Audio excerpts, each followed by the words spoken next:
नमस्कार मित्रांनो, 25 जानेवारीपासून जरांगे पाटील यांनी उपोषणाला सुरुवात केलेली आहे। आज 26 जानेवारी आहे आणि आज आपण सर्वांनीच महाराष्ट्रातल्या देशातल्या लोकांनी प्रजासत्ताक दिन साजरा केला। सर्वांना प्रथम प्रजासत्ताक दिनाच्या शुभेच्छा। 25 जानेवारीपासून मराठा आरक्षणासाठी जरांगे पाटलांनी परत एक वेळेस आपला एल्गार पुकारलेला आहे आणि मराठा आरक्षणाच्या संदर्भामध्ये ज्या काही मागण्या आहेत त्या सर्व मागण्यांची पूर्तता जोपर्यंत होत नाही तोपर्यंत हे आंदोलन संपणार नाही, अशा खंबीर अशा मूडमध्ये जरांगे पाटील आहेत। परंतु हा आरक्षणाचा मुद्दा सरकार आणि जरांगे पाटील, सरकार आणि मराठा समाज यांच्या पुरता मर्यादित राहणार आहे की मग परत एक वेळेस Maratha versus OBC, Maratha versus इतर जाती असं वातावरण तयार केलं जाऊ शकतं? तर निश्चितपणे केलं जाऊ शकतं, किंबहुना त्याची सुरुवात झालेली आहे। काल 25 तारखेला जरांगे पाटील या आंदोलनासाठी बसले। त्यांची मागणी आहे की ओबीसी मधून मराठा समाजाला आरक्षण द्या। त्या अपोजिट कालच्या कालच प्रकाश आंबेडकर असतील, सदावर्ती असतील, भुजबळ असतील, ह्या लोकांनी आपली मतं मांडलेली आहेत। प्रकाश आंबेडकर यांनी आणि सदावर्ती यांनी सांगितलं की सुरेश धस आणि जरांगे पाटील यांच्यामध्ये मराठा समाजाचं नेतृत्व करण्यासाठी स्पर्धा सुरू झाली। वास्तवात याचा काही संबंध नाही, परंतु अशा पद्धतीची भाषा, अशा पद्धतीचं स्टेटमेंट दिल्यामुळं मराठा समाजामध्ये संभ्रम निर्माण व्हावा आणि मराठा समाज जरांगे पाटील यांच्या पाठीशी जो आज खंबीरपणे उभा आहे तो बाजूला व्हावा आणि जरांगे पाटलांचं मनोधैर्य खचावं व ह्या आरक्षण जी काही आंदोलनाचा जोर आहे तो कमी व्हावा, उपोषणाचा जोर आहे तो कमी व्हावा, हा त्या मागला उद्देशाने त्याची सुरुवात काल झालेली आहे। त्याचबरोबरीनं भुजबळ यांची काल जी 24 तास चॅनलवरती मुलाखत घेण्यात आली आणि त्यामध्ये त्यांनाही प्रश्न विचारण्यात आला की जरांगे पाटील 25 तारखेपासून मराठा आरक्षणासंदर्भामध्ये परत एक वेळेस उपोषणाला बसलेले आहेत, आपली प्रतिक्रिया काय? तर भुजबळ यांनी सांगितलं की मराठा समाजाला आरक्षण देण्यासाठी माझा विरोध केव्हाच नव्हता, आजही नाही, पुढे असण्याचं कारण नाही आणि त्या पद्धतीने सरकारनं 10% आरक्षण मराठा समाजाला दिलेलं आहे, मराठा बांधवांना दिलेलं आहे। परंतु जरांगे सारखा माणूस परत एक वेळेस असा जाती रंग देण्यासाठी किंवा मग जातीय ते निर्माण व्हावं यासाठी आता उपोषणाला बसतोय। मग तुमची भूमिका काय असेल असा प्रश्न वार्ताहरांनी विचारला। त्यावर त्यांनी सांगितलं की मी संघर्ष करणार। म्हणजे काय की ज्या तारखेला जरांगे पाटील उपोषणाला बसले त्याच तारखेला छगन भुजबळ असतील, सदावर्ती असतील, आंबेडकर असतील, या लोकांनी आपले मनसुबे व्यक्त केले, दाखवलेले, तर येणाऱ्या काळामध्ये ते काय करू शकणार आहेत हे दाखवून दिलंय। आता अजून एक डोमकावळा राहिला लक्ष्मण हाके, मान या ना मान, मैत्रा मेहमान म्हणून कुठेही घुसणारे, तेही प्रति आंदोलन उभं करतील आणि परत एक वेळेस मराठा वर्सेस ओबीसी असं वातावरण महाराष्ट्रामध्ये तयार होईल। खरंच जरांगे पाटील ही जी मागणी करतायत ओबीसी मधून आरक्षण द्या, ती त्यांची मागणी योग्य आहे का?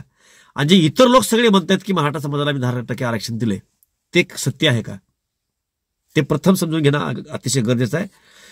सर्व समाजाने, मराठा समाजाने फक्त नाही, इतरांनी सुद्धा हे समजून घेणं गरजेचं आहे। आपण सगळे महाराष्ट्रामधले बांधव आहोत एकमेकाचे।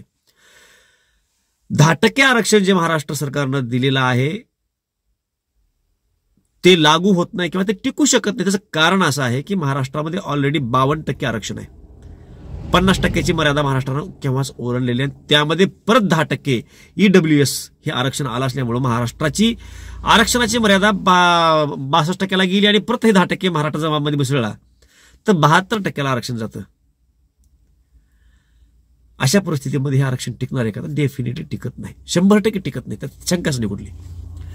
आणि मग जे टिकणारच नाही असं काही तर आरक्षण दिलं म्हणजे लेकरांच्या हातामध्ये एक मला मोटरसायकल मला मोटरसायकल पाहिजे म्हणजे कुरवलं की एक मोटरसायकल देऊन टाकायची।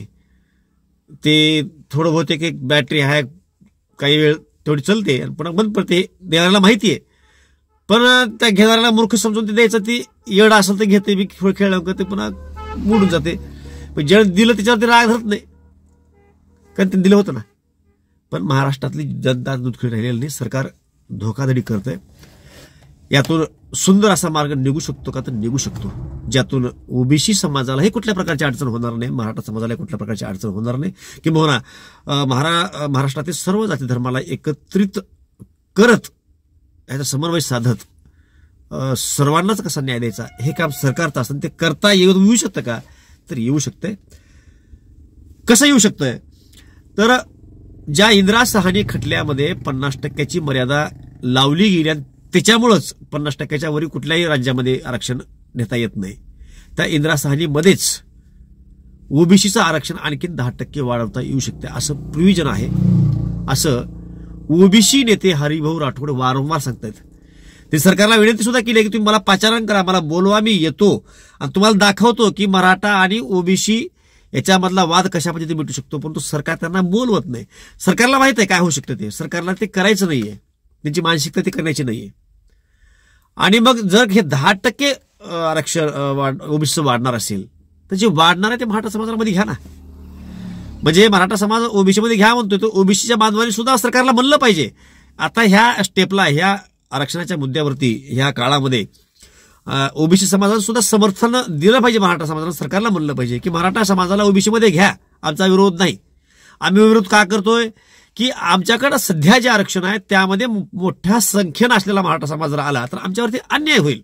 अन्याय कसा होईल? तर स्पर्धेमध्ये आमच्या मुलांसोबत मराठा समाजाची मुलं येतील आणि मग आम्हाला ते पुरणार नाही.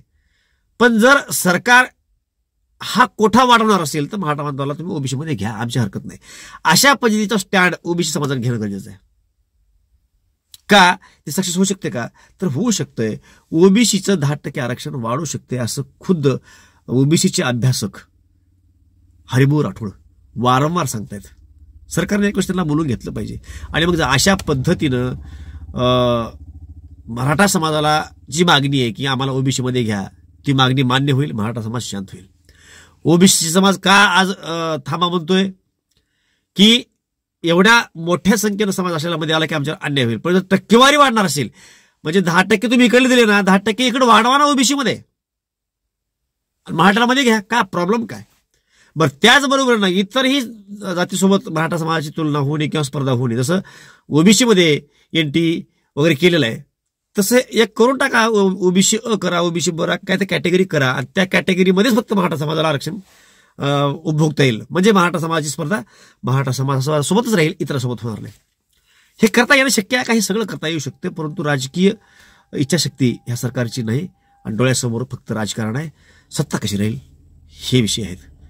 महाराष्ट्रातली सर्वसामान्य जनता भीक मागून खातीये की आनंदाने राहते ह्याचं प्रशासनाला, सरकारला कुठल्या प्रकारचं देणं घेणं नाही.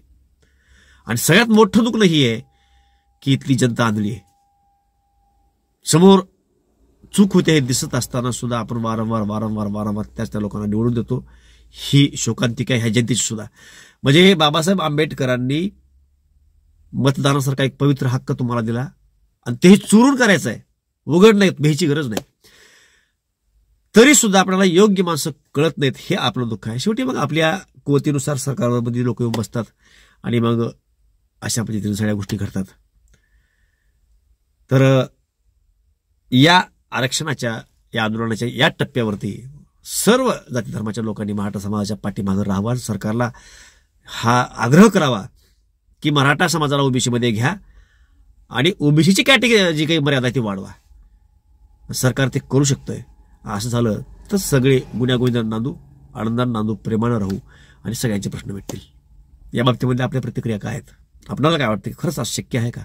असं होऊ शकतं का? किंवा असं केलं पाहिजे का? तुम्ही ओबीसी असाल, तुम्ही मराठा असाल किंवा कुठल्याही जाती धर्माचे असाल, आपल्या प्रतिक्रिया निश्चितपणे कळवा. जय महाराष्ट्र.